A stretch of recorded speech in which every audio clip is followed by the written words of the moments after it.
If you're a parent watching your adult child navigate a world that seems to be falling apart and you feel a knot in your stomach, this is for you. And if you're an adult child feeling the weight of your parents' fear and disappointment like a constant pressure, this is for you too.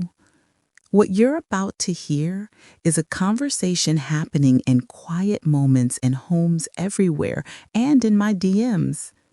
It's not about right or wrong or pointing the finger at either. There's too much of that going on, and estrangement is on the rise because of it. When what's really happening, what it's really about, is parents and their adult children are from two different realities, born from one broken system. Before we listen in, we need to understand something crucial, something many parents are feeling even when they can't express it, and they've gotten a lot of heat for it. But you know what? This isn't any parent's fault.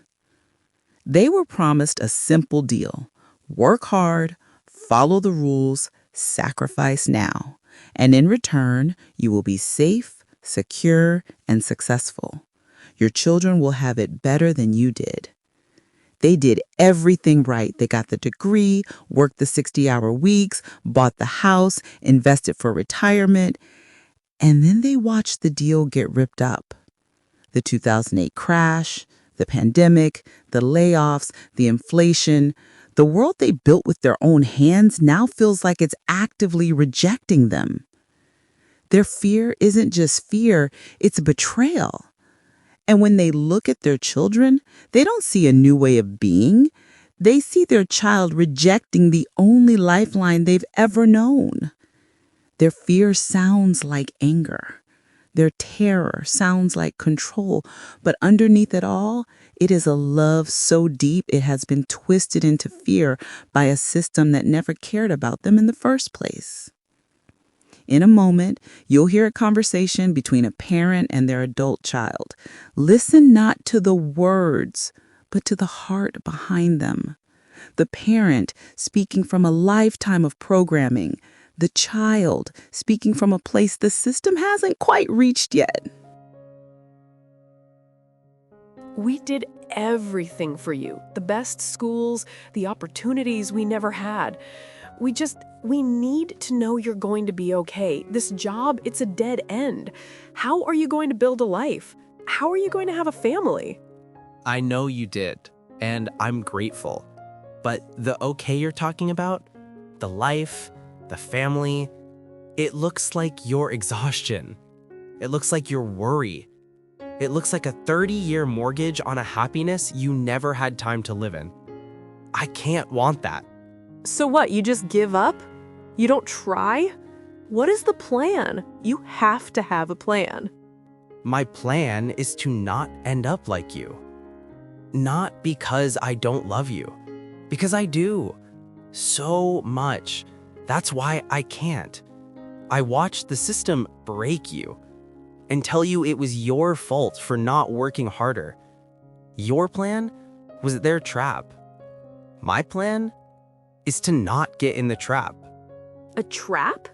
We built a life for you. That was love. I know you believe that. And maybe it was then. But love now looks different. Love now looks like you trusting me to find a way that doesn't destroy me. Love looks like you believing that maybe, just maybe, I'm not lost.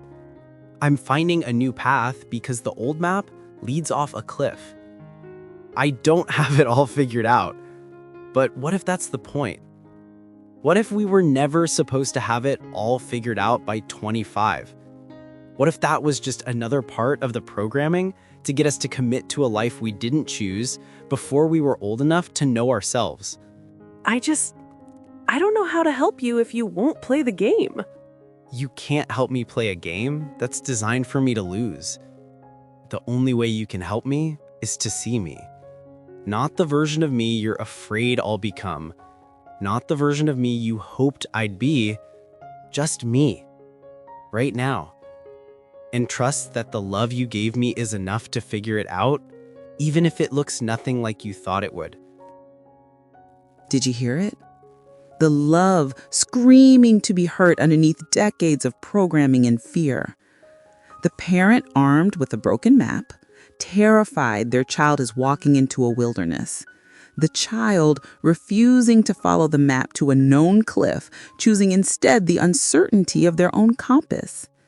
This is the great unraveling, and it is so, so painful. But it is also our greatest hope. The child is not rebellious. They are remembering that a life is for living, not for earning, that love is for allowing, not for controlling. The parent is not a villain. They are victim too, a victim of a deal that was broken long before their child was born, but it's the only blueprint they have to pass on. But young adults today are refusing them, and parents don't know what to do with that. While it's understandable, this is where the parents, for the sake of the relationship, have to shift perspectives. If you saw yourself in this, if this touched a wound or worry in your own family, know this. The most radical, sovereign act left is to choose each other over the system, to let the love be louder than the fear. This is the work I do. I hold space for parents who gave their best to a game that was rigged and for adult children who are brave enough to stop playing. If you're ready to have a different conversation, to find the love underneath the fear, one-on-one remembering sessions are open. This isn't about fixing your family. It's about remembering that the love was always there, waiting for the noise of the system to die down. Because many parents are indeed feeling betrayed, but it's not by their children. It's definitely betrayal, but it's from the system. This is Remembering What's Real, Conversations Edition.